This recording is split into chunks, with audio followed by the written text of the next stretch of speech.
کرو اپنے باپ کی. اللہ کی قسم جس دن باپ کا سایہ اٹھ جائے گا, یہ جو میں سائیکلوں پہ یہ پنچر لگاتے ہوئے جو بچے نظر آ رہے ہیں, کبھی ان کے قریب جا کے پوچھنا, کہیں گے بیٹا پنچر کیوں لگا رکھے گا, باپ کا سایہ کوئی نہیں. یہ ہوٹلوں پہ جو چائے دینے والے بچے چھوٹے چھوٹے تجھے نظر آئیں گے, ان سے پوچھنا بیٹا ہوٹلوں پہ چائے کیوں دے رہے ہو, وہ کہے گا میرے باپ کا سایہ میرے سر پہ کوئی نہیں. اور باپ اپنی اولاد کو بادشاہ بنا کے رکھتا ہے, اور جس دن تیرے گھر کا سربراہ اٹھ جائے گا, اللہ کی قسم اس دن تیرے گھر کی رونقیں ختم ہو جائیں گی, اس دن تیرے گھر کی بہاریں ختم ہو جائیں گی, اس دن تیرے گھر میں فساد شروع ہو جائے گا, اس دن تیرے گھر میں لڑائیاں شروع ہو جائیں گی, اس دن تجھے سارے رشتہ دار دشمن لگنے لگ جائیں گے. یہ باپ ہی ہے جو گھر میں بیٹھا ہوا تیرے گھر کا محافظ ہے, تیری عزت کا محافظ ہے, تیرے گھر کے سکون کا محافظ ہے. باپ کی قدر کر لو. 10,000 تنخواہ ملنے لگ گئی ہے مہینے کی, 20,000 تنخواہ ملنے لگ گئی مہینے کی, اور میرا سونا اس کے پیچھے تیری باپ کی جوانی لگی ہوئی ہے,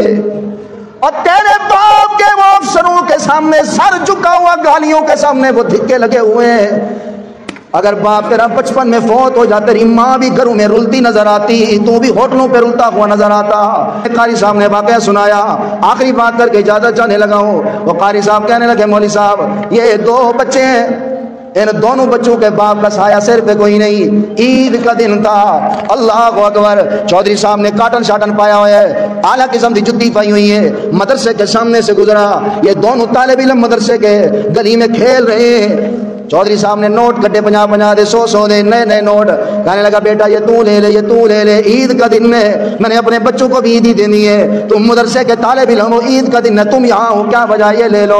اور دونوں بچے 100 کا نوٹ دیکھا, اپنے ہاتھ میں دونوں نوٹ رکھ کے وہ دونوں نوٹ پھینک کے چیخیں مارتے ہوئے درسگاہ میں چلے گئے, اندر سے دروازہ بند کر دیا. چودھری پریشان ہو گیا, پتہ نہیں کہیں محتمم کو شکایت نہ لگا دے. چودھری صاحب بھی اندر آ گیا, قاری صاحب کو گھر سے بلایا, قاری صاحب یہ 2 بچے میں نے انہیں 100 کا نوٹ دیا ہے, یہ 100 کا نوٹ دے کر رونے لگ گئے, اور روتے روتے چیخیں مارتے ہوئے کمرے میں اندر بیٹھ کے رو رہے ہیں. قاری صاحب نے الماری کھولی, دیکھا دونوں بچے ایک نکر میں بیٹھے ہیں اور زاروں قطار رو رہے ہیں. اللہ اکبر. قاری صاحب اس چودھری کو اپنی چارپائی پہ ڈیسک پہ لے آئے, کہنے لگے چودھری صاحب تمہیں پتہ ہے یہ کون بچے ہیں, یہ وہ بچے ہیں جن کے سر پہ باپ کا سایہ کوئی نہیں, ان کے باپ کو مرے ہوئے 2 سال ہو گئے ہیں, ماں ان کی مدرسے میں داخل کر گئی ہے, میں نے انہیں خط بھیجا اس کی ماں کو کہ اپنے بچوں کو چھوٹی عید پہ آ کے لے جانا, میں تجھے اس کی ماں کے خط کا جواب دکھاؤں. اور قدر کرو اپنے باپ کی, اور قدر کرو اپنے باپ کی. اور تیری ماں ساری زندگی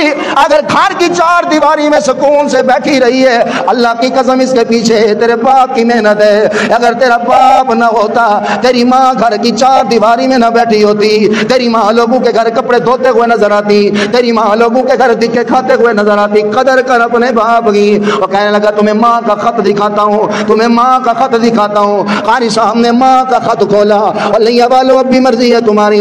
اللہ اکبر. خط لو کے پڑھنے لگا, کہنے لگی قاری صاحب میرے بچے 2 سال ہو گئے, میرے سر پہ خاوند کا سایہ نہیں, میں کپڑے سیتی ہوں, کپڑے سی کے اپنا بھی گزارا کرتی ہوں, بچوں کا بھی گزارا کرتی ہوں. میں نے انہیں مدرسے میں بھیجا تاکہ میرے خاوند کی قبر ٹھنڈی ہو جائے, یہ قرآن کے حافظ بنیں گے, میرے خاوند کے درجات بلند ہو جائے. لیکن قاری صاحب میں معذرت چاہتی ہوں, میں چھوٹی عید پہ بچوں کو نہیں لینے آ سکتی. وجہ یہ ہے کہ میرے پاس لے کر آنے کا کرایہ کوئی نہیں ہے. باپ نہ ہو تو بندے کی عیدیں بھی پردیس میں گزر جاتی, میرے پاس کرایہ کوئی نہیں. میں جو کپڑے سیتی ہوں مجھے ابھی تک پیسے نہیں ملے. قاری صاحب کوئی بہانہ بنا لینا, میرے بچوں کو پتہ نہ چلنے دینا کہ ان کی ماں کے پاس کرایہ نہیں. ایک مہربانی کرنا, انہیں بہانہ بنا کے چھوٹی عید پہ چھٹی نہ دینا, میں بڑی عید تک پیسوں کا انتظام کروں گی, انہیں اپنے پاس بلا لوں گی. قاری صاحب نے دونوں بچوں کو بلایا, چودھری کی بھی آنکھوں سے آنسو ہیں, دونوں بچوں کو بلایا. کیا بات ہے بیٹا, تمہیں اس نے 100 روپے دیے, تم خوش ہوتے, تم رونے لگ گئے ہو. ان بچوں کی آنکھوں میں یہ باپ جس کا نہیں ہے نا, اس سے پوچھو ایسی کتنے بڑے ہو گئے, کتنے بڑے, یہ جمیل صاحب کتنے بڑے ہو گئے, یہ قاری عبدالرؤف صاحب کتنے بڑے ہو گئے, شفیق صاحب کتنے بڑے ہو گئے. لیکن اگر باپ ہمیں اب بھی 100 روپے کا نیا نوٹ دے, اللہ کی قسم عید اسی دن مانیں گے. دونوں بچے آئے, بیٹا تم تو خوش ہوتے, تمہیں 100 روپے خرچہ ملا. وہ کہنے لگے نہیں قاری صاحب ہم کیسے خوش ہوتے, جیسے اس نے ہمیں آج 100 نوٹ دیے ہیں، عید والے دن ہمارا باپ بھی ہمیں ایسے عیدی نئے نوٹ کے دیتا تھا.